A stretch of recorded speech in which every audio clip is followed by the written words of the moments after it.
বারান্দা সিঁড়িতে উঠল কার্ল।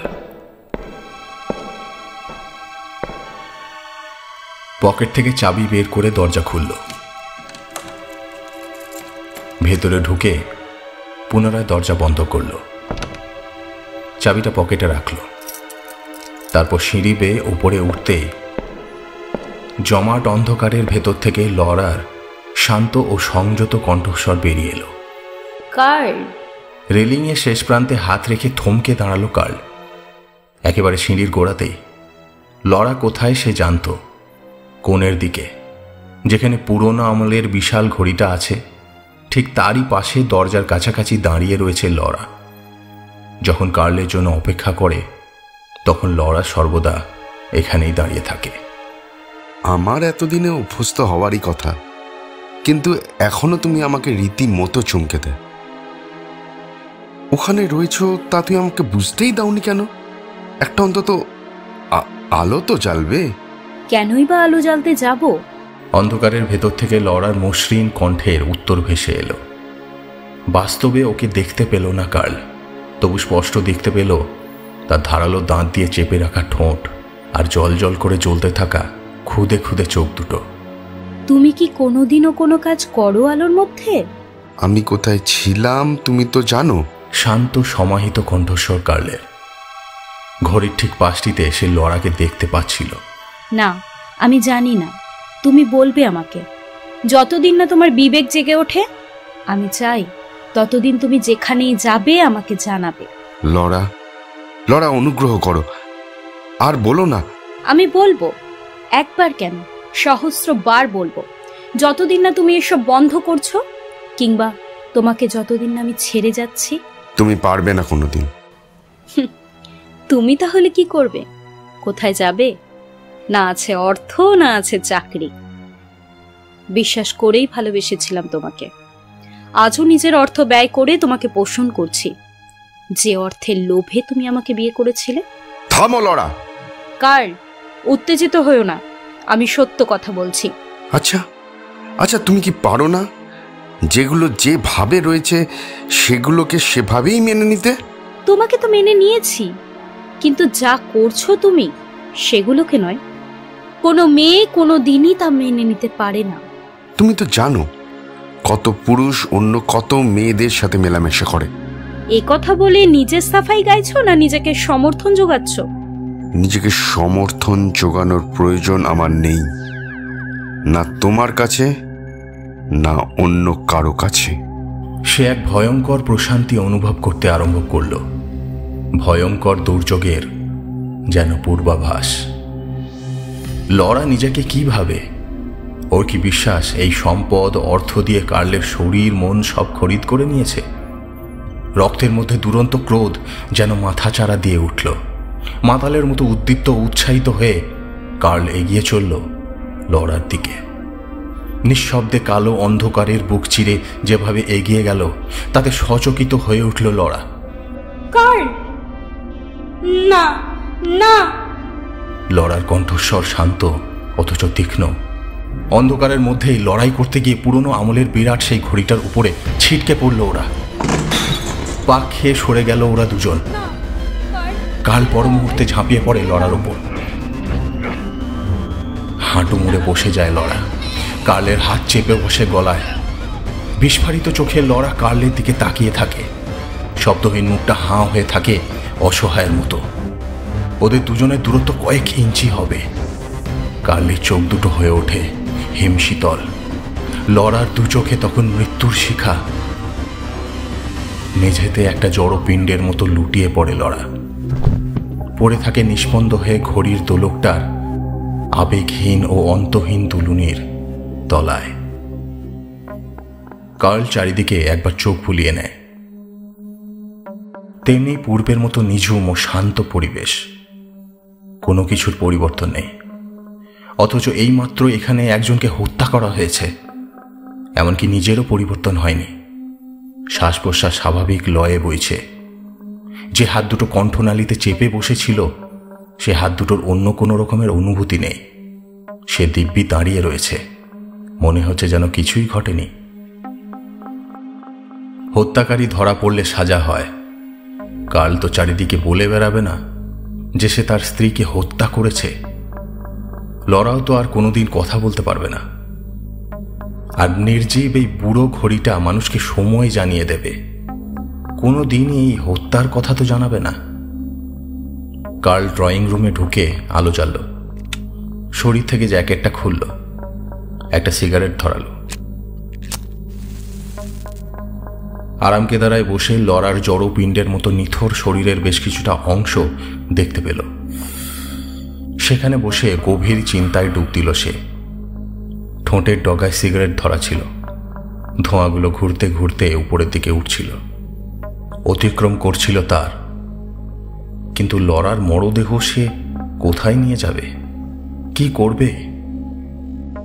সংবাদপত্রে পড়া একটা ঘটনার কথা হঠাৎ মনে পড়ে গেল তার। পুরনো একটা জরাজীর্ণ বাড়ি ভাঙার সময় একটা কঙ্কাল বের করা হলো মেঝে খুঁড়ে। অনুমান করা হয়েছিল কোনো মহিলার কঙ্কাল বলে।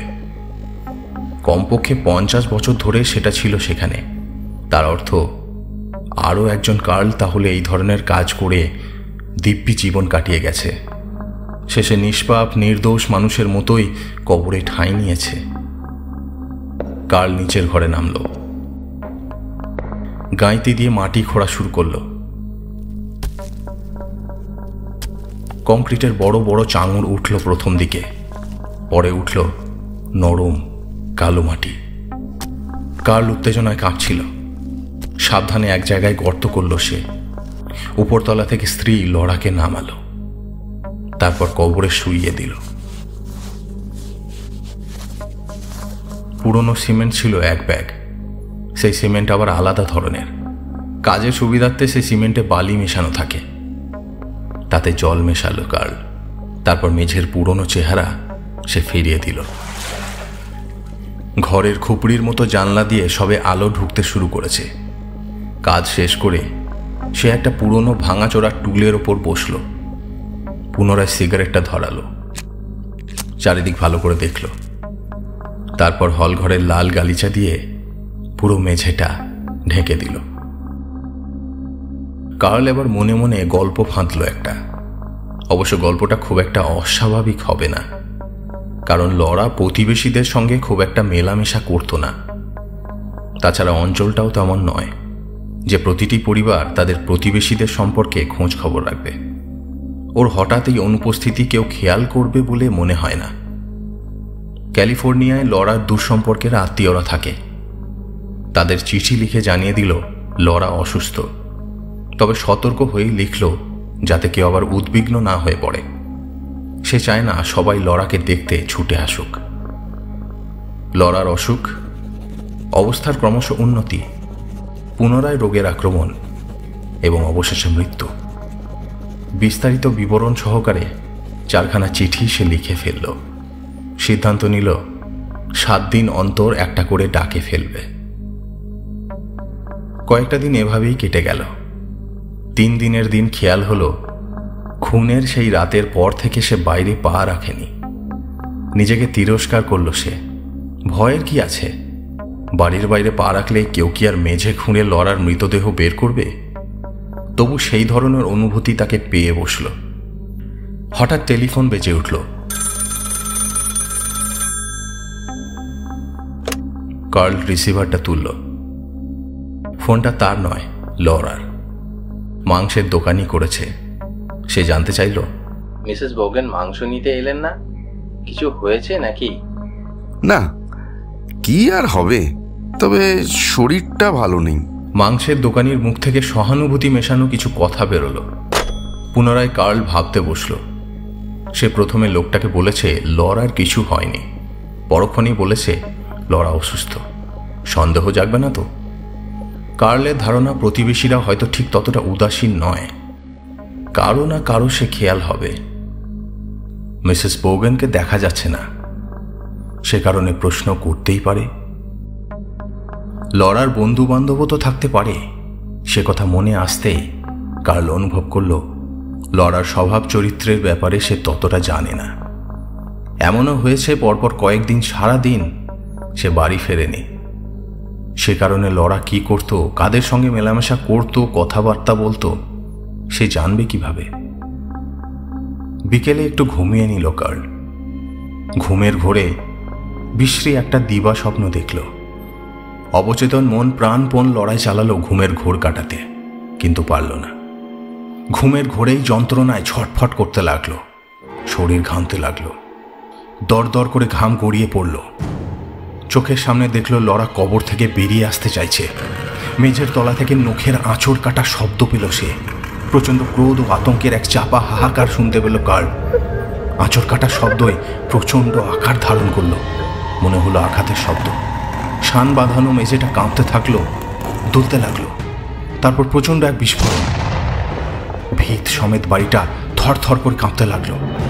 জানলা দরজার পাল্লা সশব্দে কাঁপতে শুরু করলো। বিছানা থেকে তড়াক করে লাফিয়ে উঠল কার্ল। ভয়ার্ত চোখে তাকালো চারিদিকে। পরিবেশটা একেবারে নিঝুম, বড় বেশি নিস্তব্ধ। পায়ে মোজা পরা অবস্থাতেই মেঝের তলার ঘরটাতে ছুটে গেল সে। গালিচা সরালো দুহাত দিয়ে, দেখল অবিকল সেই রকমই রয়েছে। গালিচা পুনরায় সেভাবেই পেতে দিল। সোজা হয়ে দাঁড়ালো সে, তারপর চোখ দুটো চেপে ধরল দুহাতের পাতা দিয়ে। এ কি হলো তার? ভেতর থেকে উত্তর পেল কার্ল। সারাদিন সারা রাত বাড়ির মধ্যে থেকে সে নিজের দুঃস্বপ্নকে নিজেই ডেকে এনেছে। বাড়ি থেকে বেরোলো কার্ল। বেশ কিছুটা সময় ঘোরাফেরা করে বেশ স্বাভাবিক ও সতেজ হয়ে উঠল। বাড়ির ঠিক সামনেই ফুটপাত। রোদ ঝলমলে ফুটপাতেই সে দাঁড়িয়েছিল। হঠাৎ একটা কণ্ঠস্বর কানে এসে বাজল, মিস্টার বোগান। হৃৎপিণ্ডটা কুঁকড়ে উঠল। কার্লের নিজের বিবেক নিজের হৃৎপিণ্ডকে পেঁচিয়ে ধরল। নিজেকে শান্ত রাখার মরিয়া চেষ্টা চালালো এবং শান্ত ভাব বজায় রাখতে চাইল। ধিক্কার জানালো নিজেকে। পাশের বাড়ির স্বাস্থ্যবতী মহিলা, পরনে সবুজ রঙের জিন্স ও উপরে স্বামীর একটা শার্ট, হাতে কাঁচি, ঝোপ জঙ্গল কেটে ফেলার জন্য। জানতে চাইলেন, কেমন আছেন মিস্টার বোগান? কার্ল বেশ শান্ত ও স্বাভাবিক স্বরে বলল, ভালো আছি। মিসেস বোগান কেমন আছেন? 7 দিন হয়ে গেল দেখছি না তো। মাত্র 3 দিন কেটেছে, তাতেই হয়ে গেল 7 দিন। এরপর এই কান সে কানে চালাচালি হবে। তারপর কার্লকে খুনের দায়ে অভিযুক্ত করবে। ও শরীরটা আসলে মোটেই ভালো যাচ্ছে না। এরপর সহানুভূতি দেখানো। কতই না চিন্তা করে মিসেস বোগানের জন্য। জানতে চাইলেন, এ ব্যাপারে কি কিছু করতে পারি? না না না, ধন্যবাদ। উনি কি ভীষণ অসুস্থ? ঠিক বলা যাচ্ছে না।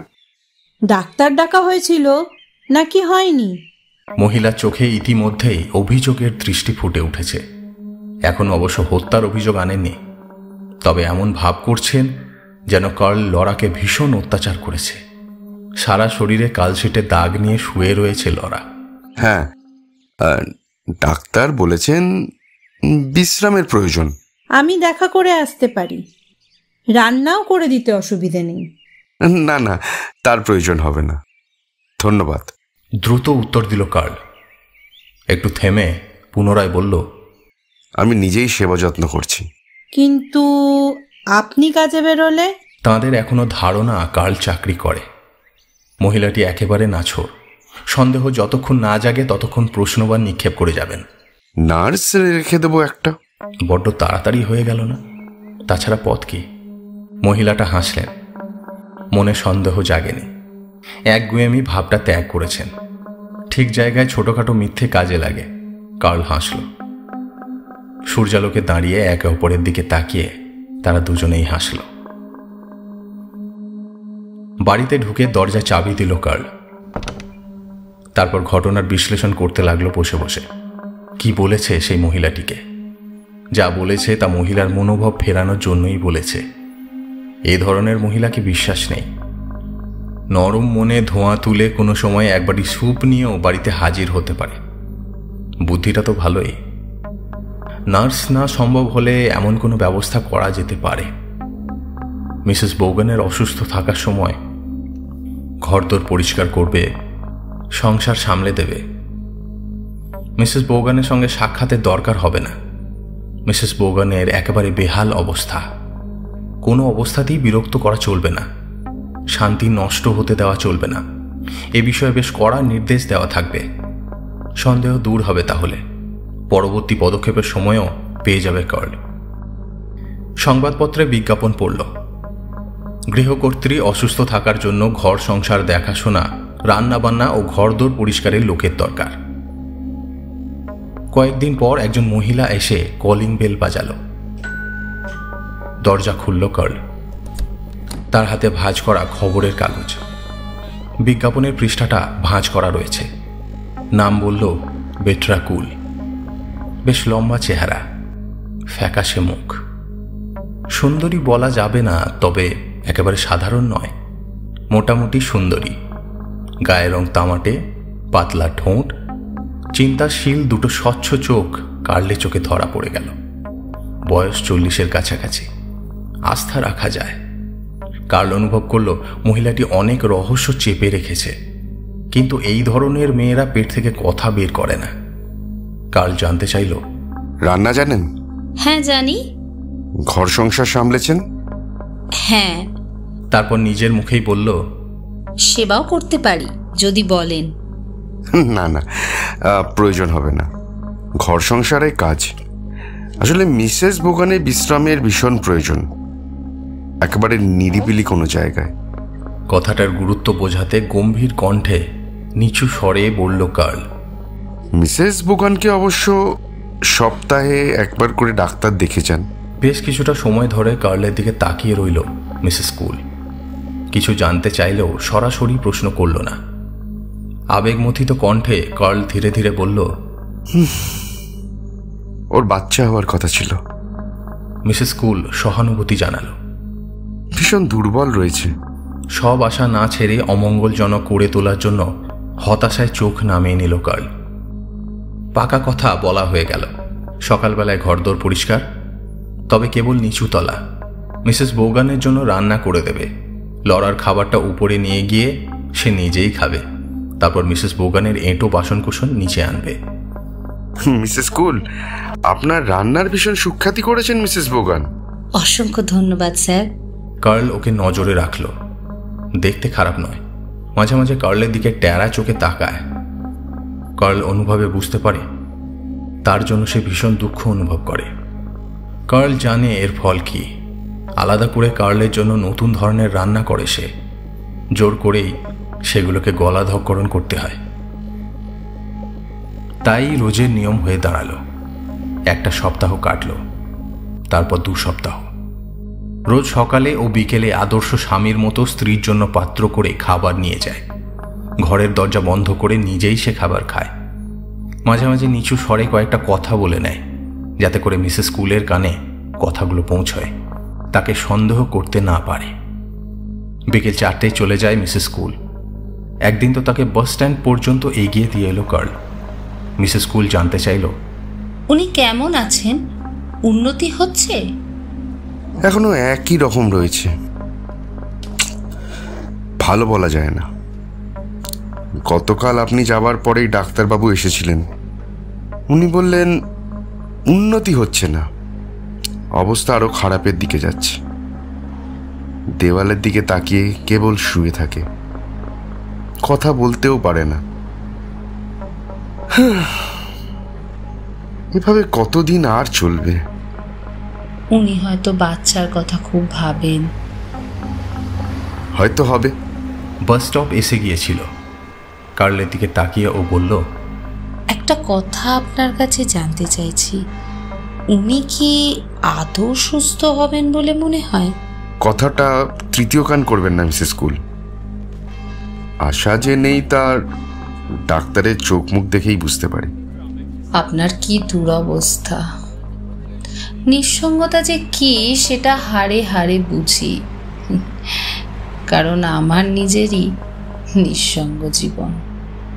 আপনি নিঃসঙ্গতা জ্বালা বোঝেন? নিশ্চয় বুঝি। আমরা হয়তো একে অপরের নিঃসঙ্গতা খোঁচাতে পারি। মনের কথাটা চেপে রাখতে না পেরে বলে ফেলল কার্ল। কার্ল কোনো উত্তর আশা করল না, তবে মিসেস কুল তাকে বিস্মিত করে বলল, সন্ধ্যের দিকে যদি কোনো প্রতিবেশী মহিলা পেশেন্টের কাছে থাকে, আমরা বাইরে বেরোতে পারি, সিনেমাও দেখতে পারি, তাহলে মনটা ভালো থাকতে পারে। নিশ্চয়ই। খুশিতে ডগমগ হয়ে উঠল কার্ল। সত্যি এক প্রতিবেশী সন্ধ্যায় আসতে শুরু করলো। কার্ল মহিলাটিকে নিয়ে আধিক্ষেতা শুরু করলো। ভেঙে টুকরো টুকরো হয়ে গেল মিসেস কুলের নিঃসঙ্গতার সেই ভাব। আনন্দে ভরে উঠল তাদের মন। তাদের প্রতিটি সন্ধ্যা হয়ে উঠল স্বপ্নে রঙিন। কার্লকে দেখে কে বলবে তার স্ত্রী মৃত্যুপথযাত্রী? একসঙ্গে নাচানাচি করে, হই হুল্লোড় করে, সুরা পান করে, তারপর মিসেস কুলকে বাড়ি পৌঁছে দেয় কার্ল। মিসেস বেট্রাকুল একদিন বলেই ফেলল, জানো কার্ল, তোমার জন্য নিজেকে কি মনে হচ্ছে জানো? স্কুলের ছাত্রী হয়ে গেছি। আমাদের উভয়েরই একটা পরিবর্তন দরকার ছিল। আমরা তো কোনো অন্যায় করছি না, তুমি কি মনে করো? না, ওসব চিন্তা সরিয়ে ফেলো মন থেকে। পেট্রা, আমরা তো মানুষ। আমরা জীবনের দুর্ভাগ্যের শিকার হয়েছি, দুঃখ পেয়েছি। সেই দুঃখের মধ্যে থেকে যদি সুখ খুঁটে খাই, এতে এতে অন্যায় কোথায়? মিসেস বোগান আর কতদিন বেঁচে থাকবেন যন্ত্রণা ক্লিষ্ট এই জীবনের বোঝা নিয়ে? জানি না, কেবলই মৃত মানুষের মতো শুয়ে থাকে কিভাবে। এটাই তো চেয়েছিল কার্ল। ভাবতে লাগলো এবার কি করা উচিত। লরা নেই, মারা গেছে সে, এ কথা রটিয়ে দিতে পারে, কিন্তু তাতে নতুন সমস্যা তৈরিও হতে পারে। কবরস্থ করার ব্যাপারটা গোপন করা যাবে না। তাছাড়া ডেথ সার্টিফিকেট লাগবে, অন্ত্যেষ্টির জন্য ঠিকাদারকে লাগবে, অজস্র সব জটিলতা। একবার ভাবলো বেট্রাকে সব খুলে বলবে, যেহেতু বেট্রা ভালোবাসে, আর ভালোবাসা মেয়েদের কৃতদাসী করে তোলে। তবে ভয় যায় না তার মন থেকে। অথচ কিছু তো একটা করতে হবে, এবং তা সত্বর করতে হবে। কার্লের পক্ষে একটা কাজই কেবল সম্ভব, সেটা হলো নিখোঁজ হয়ে যাওয়া। আবার সেই কঙ্কালটার কথা মনে পড়ে। হয়তো লরার কঙ্কালটাও 50 বছরের আগে হদিশ মিলবে না। নিরুদ্দেশ হওয়ার আগে সে রটিয়ে দেবে যে লরাকে নিয়ে সে বিদেশে যাচ্ছে তার স্বাস্থ্যোদ্ধারের জন্য। তাহলে ব্যাপারটার একটা নিষ্পত্তি হয়ে যাবে। কে আর ভূগর্ভের ঘরটার মেঝে খোঁড়ার কথা চিন্তা করতে যাবে? কার্ল বসে বসে ভাবছিল, বাড়িটা বেচেও দিতে পারে, তাতে বেশ কিছু অর্থ লাভ হবে। তবে লরার যেসব সম্পদ রয়েছে তা ফেলে যাওয়া দুঃখের ব্যাপার, কিন্তু সেটাকে সাজা হিসেবে ধরে নিতে হবে। এরপরেই কার্লের মাথায় নতুন ফোন দিয়ে এলো। কেনই বা সে লরার সম্পত্তি হারাবে? লরার জায়গায় বেট্রাকে বসাতে পারলেই তো সব সমস্যার সমাধান হয়ে যাবে। কবরস্থ করার সময় বাইরের লোকজন ডাকার দরকার নেই, কেবলমাত্র ঠিকাদারকে দিয়ে কাজটা করে নেওয়া যেতে পারে। ঠিকাদাররা তো আর লরাকে চেনে না। পুরো ব্যাপারটা একেবারে সুন্দর ও নিখুঁতভাবে হয়ে যাবে তাহলে। তবে সতর্ক হয়ে কাজ করতে হবে। এঁটো খালি পাত্রগুলো নিয়ে রান্নাঘরে নেমে এলো কার্ল। মিসেস বেট্রাকুল জানতে চাইল, উনি সবকিছু তৃপ্তি করে খেয়েছেন? হ্যাঁ। কার্ল, তুমি আমাকে খুব ভালোবাসো তো? তুমি তো জানো পেট্রা, উপরতলায় বসেও কেবল তোমার কথা ভাবি। যখন উনি চলে যাবেন ইহলোক ছেড়ে, তখন এমনি করে ভালোবাসবে? আরো বেশি করে মন প্রাণ ঢেলে ভালোবাসবো। তাহলে শিগগির সেই শুভ দিন আসছে। তার অর্থ? শূন্য থালাগুলোর দিকে চোখ বোলালো সে। তারপর বেট্রা তাকালো কার্লের দিকে। তারপর শান্ত কণ্ঠে বলল, যাতে সেই শুভ সময় সহজেই এগিয়ে আসে, সে কারণে আমি ওনার খাবারে বিষ মিশিয়ে দিয়েছিলাম। কোনো কথা নয়। ফ্যাকাশে হয়ে উঠল কার্লের চোখ মুখ। সে তারপর অনুভব করতে লাগলো তার চেতনা ধীরে ধীরে লোপ পেতে শুরু হয়েছে। বিষক্রিয়া তার শরীরে জোরালো প্রভাব ফেলতে শুরু করেছে। অনেক কষ্টে শেষমেশে একটাই কথা সে বলতে পারল বেট্রাকে, নির্বোধ।